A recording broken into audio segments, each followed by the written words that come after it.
memang perbedaannya juga. Masalahnya ngelihat dari dua hero scaling rata-rata di Snapdragon Pro Series itu gagal, Be. Ya, itu karena average game time-nya aja 16 menit, 15 menit kan. 12 menit item cloud apa sih yang mentok-mentok udah kalau memang fat banget dari awal farming banget dan dapetin kill objektif.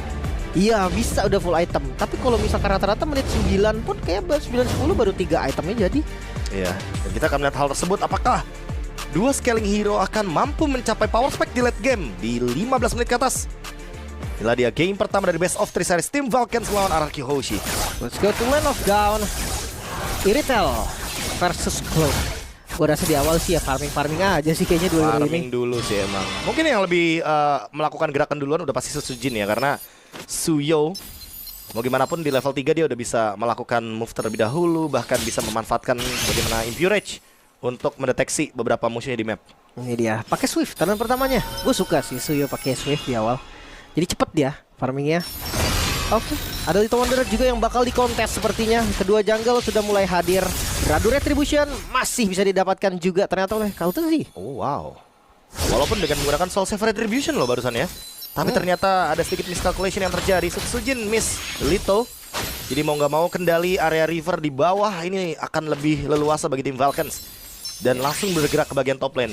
Sebuah gerakan mirror yang cukup menarik dari kedua roamernya, karena memang tidak ingin membiarkan satupun untuk melakukan ganking. Mancing flicker sepertinya Ogwin, tapi gak buru-buru, flickernya ditahan. Masalahnya KLTZ ada di level 4. Ini dia satu hal yang sangat-sangat berbahaya. Rins dengan flicker gak kebait juga. Masih aman juga, untungnya ada Setsujin. Wah, ini agak sedikit nge-buying time ya, biar Setsujinnya tidak mendapatkan level 4 dengan mudah, sehingga membuat KLTZ agak sedikit lebih bebas karena mendapatkan last hit dari Little Wonder terakhir tadi. Dan untuk sekarang tidak ada ganking di early game. Harus Sungai sudah memanggil menuju ke area turtle. Sementara di top lane mungkin pressure-nya ya, Toy lebih bermain agresif agar nantinya Super Marco tidak bisa memberikan poke damage lebih. Terutama kita tahu sendiri Iritel powernya dari penetration dan juga critical damage. Thailand satu hit terakhir tapi masih bisa selamat. Kondisinya di mana? Fantasy juga masih di level 3, terhimpit tembok tapi nggak ada follow up damage sama sekali. Jangan lupa untuk Cecilian di awal ya damage-nya masih belum terlalu sakit, tapi tetap ketika hadir itu guna banget. Oke, 4v4 situation di turtle. Revenge. Owen bouncing ball langsung membeli waktu juga. Idok masih terlalu tanky, tapi Flaptezi terlalu depan sepertinya. Coba untuk punish ke arah Flaptezi, tapi di sisi lain Piu yang tumbang terlebih dahulu. Rins dengan Cecilian agresif early gamenya. It's gonna be double kill. No, 2 kill yang bisa didapatkan menjadi modal awal, namun Kaltezi masuk. Rhythm of Joy dinyalakan. Untungnya electrifying beats-nya dipakai sebagai defensif juga. Bahkan serangan balasan Dairon siap untuk melakukannya dengan slam. Bisa mengusir 2 member dari Falcon. Target orang terlebih dahulu ternyata yang dicari sama RRQ Hoshi. Mereka tahu kalau misalkan adu dari segi objektifnya nggak bakal maksimal. Tapi untuk sekarang orange buff-nya sudah diambil oleh KLTZ dan teamfight dilanjutkan. Setsujin satu hit terakhir dan masih bisa mendapatkan turtle dengan Retribution. Namun Setsujin terhimpit, masih bisa selamat. Satu kali rhythm yang gagal, namun harus tumbang juga. Pembelian waktu yang dilakukan oleh Dairon seakan percuma karena nggak bisa kabur juga. Dairon menjadi korban kedua. Wow, mendapatkan turtle bertukar dengan 2 pemain sekaligus. Belum menjadi poin yang adil, karena tidak ada poin kill sedikit pun yang diamankan oleh RRQ Hoshi semenjak mereka mendapatkan first blood dan 2 kill di awal. Tapi setidaknya dengan poin turtle ini akan jadi sharing, tapi pick off-nya tidak bisa diberhenti dari tim Falcons. Oh no, Idok dia coba untuk ngejagain sih satu creep jungle-nya. Tapi kalau lawannya 4 susah juga nih. Ya itu bukan pick off lagi sih, emang kayaknya udah direncanakan maksain gitu sih ya. Udah direncanakan untuk langsung all in karena Idok, apalagi Idoknya lagi nggak ready flickernya, sehingga nggak ada penyelamatan dan shieldnya juga nggak ready barusan. Sementara untuk sekarang mungkin harus main lebih safe lagi karena goldnya sudah mulai swing ke arah tim Falcons. 400 gold dan juga mungkin point kill yang lebih dominan plus Husklow yang diamankan sama Super Marco sebagai first itemnya, membuat critical lifesteal dan tentunya ada tambahan efek frenzy dari pasif Husklow. Untuk corrosion juga sebenarnya ya untuk dari Toy-nya. Dan RRQ kayaknya nggak boleh lupa sih, kalau dia mau 2 scaling gitu kan. Jadi bermain objektif tetap, tapi split udah digunakan juga. Dan kayaknya nggak bakal lompat ke depan sih. Flaptezi tahu itu darahnya udah sekarat memang, tapi nggak gampang ditumbangin. Setsujin tertangkap kali ini Rhythm of Joy yang keluar. Untungnya nggak beri commit. Ya, Ice Retribution digunakan agar tidak ada yang melakukan commit di area bottom lane. Dan kali ini kalau kita melihat dari area zoning outnya Auguen, dia bebas banget di bagian top lane. Dia hanya melakukan screen out biar nggak ada satupun pemain RRQ yang bisa mendapatkan informasi di area turtle. Jarang banget muncul ya. Dari Auguen ini hampir nggak ada di map dia. Second man. Selalu ada di rumput juga. Dan pattern yang harusnya sedikit terhambat. Sujin masih level 7 dan di area mid lane.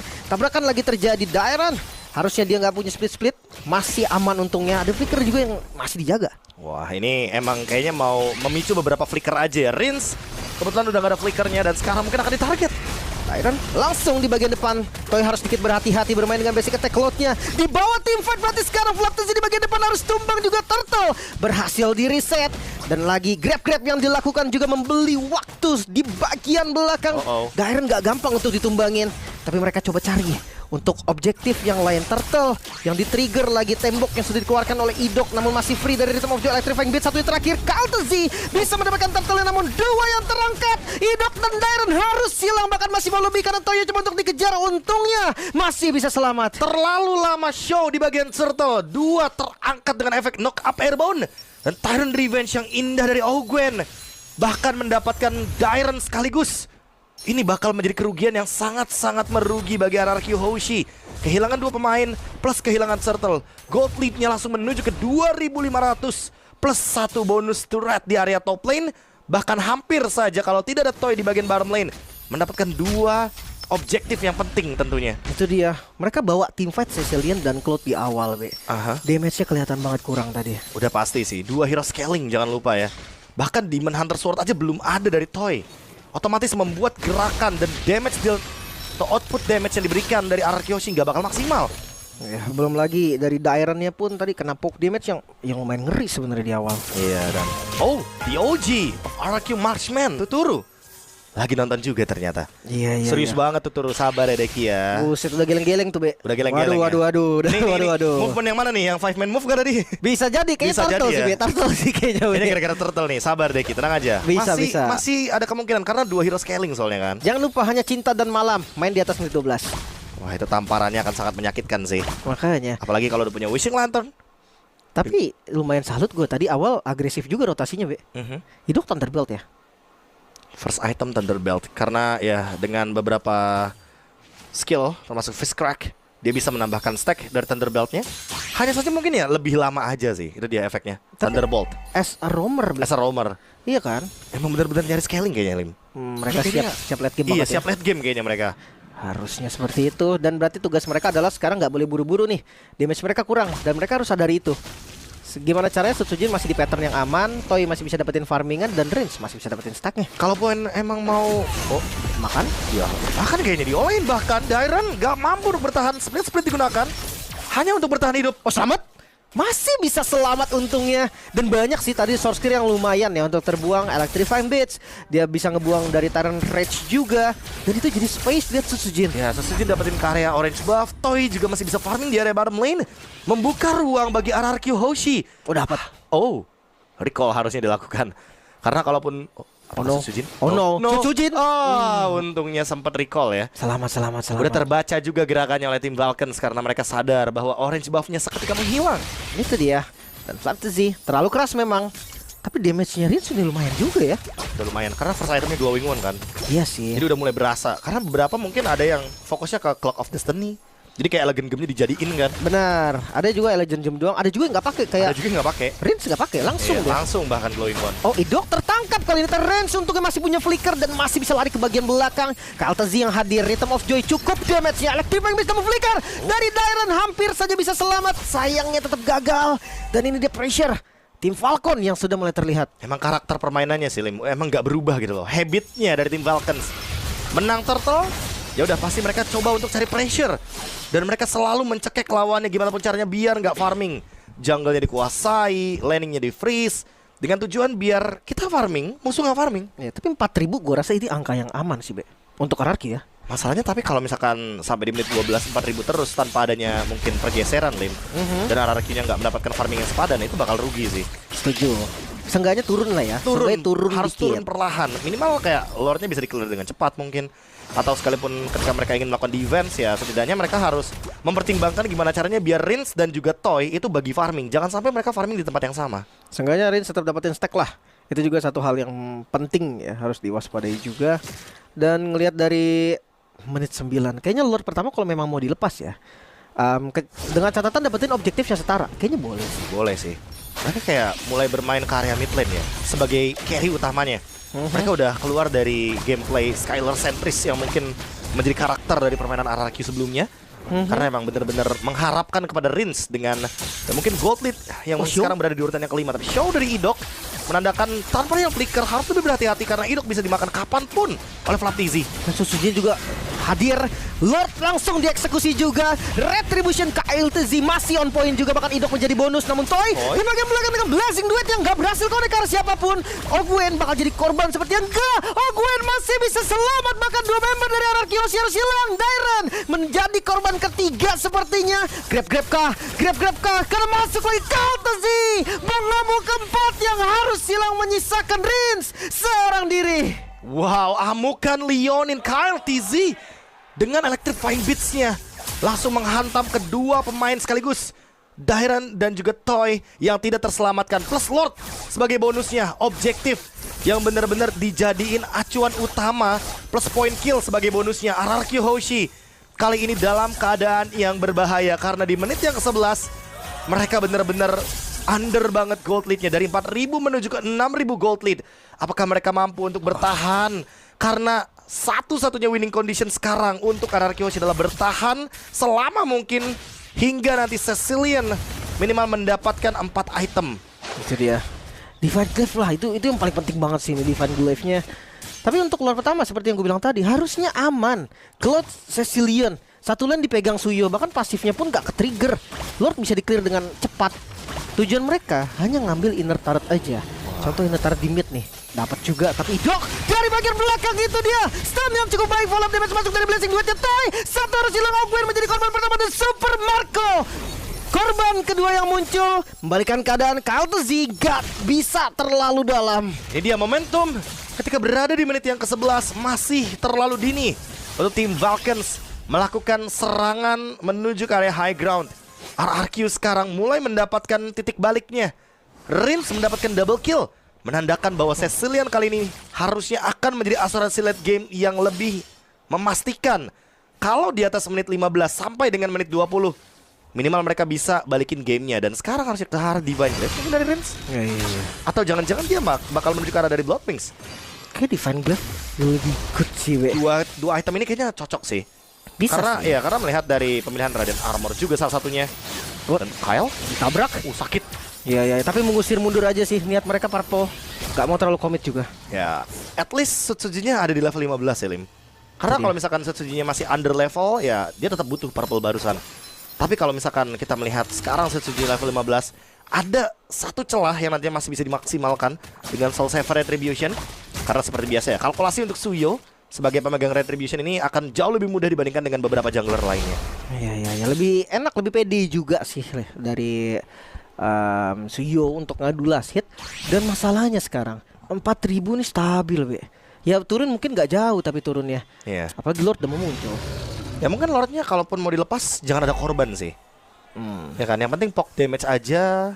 Kalaupun mau dikasih free, jangan yang bener-bener kayak ada pertukaran kayak tadi, point killnya kayak diambil 2 RRQ-nya. Iya sih. Itu malah rugi jadinya. Banget bahkan. Ya. Tapi gak dikasih free juga sih, karena Idok udah mulai dengan konsilnya di bagian depan mencari vision. Dua yang terkena turret masuk lagi kali ini dan Rins hilang langsung, belum sempat menggunakan apapun. Bahkan di sisi lain Dairen juga menjadi korban. Toy langsung mundur, Idok pun lari. Tapi panah untungnya dari Sutsujin ya masih belum bisa kena dan belum ada korban. Tim Falcon mereka masih berlima. Lagi dan lagi baru kita mention jangan ada korban dari RRQ, ternyata malah Rins carry utama. Oh, reset. Tapi di reset karena mereka tahu masih ada Sutsujin. Dan takutnya tanpa dengan Retribution dari KLTZ ini bisa tercuri. Dan malah menjadi nafas tambahan bagi RRQ Hoshi. Mereka ingin mengusir Idoknya dan mendapatkan Lord ini secara gratis. Point kill sama dengan objektif gratis. Rumus MOBA yang pasti, Lim. Sehingga membuat 2 kill ini menjadi bonus untuk Vulcans. Leading goldnya makin lebih jauh lagi. Dan untuk menyusul kali ini sepertinya RRQ harus mengorbankan, atau minimal kalau mau mempertahankan jangan sampai ada korban jiwa seperti barusan. Masalah Rins harus lebih aman lagi sih posisinya. Karena Tire Revenge menurut gua dari Cecilion itu berarti misposition. Dia bisa lebih belakang lagi.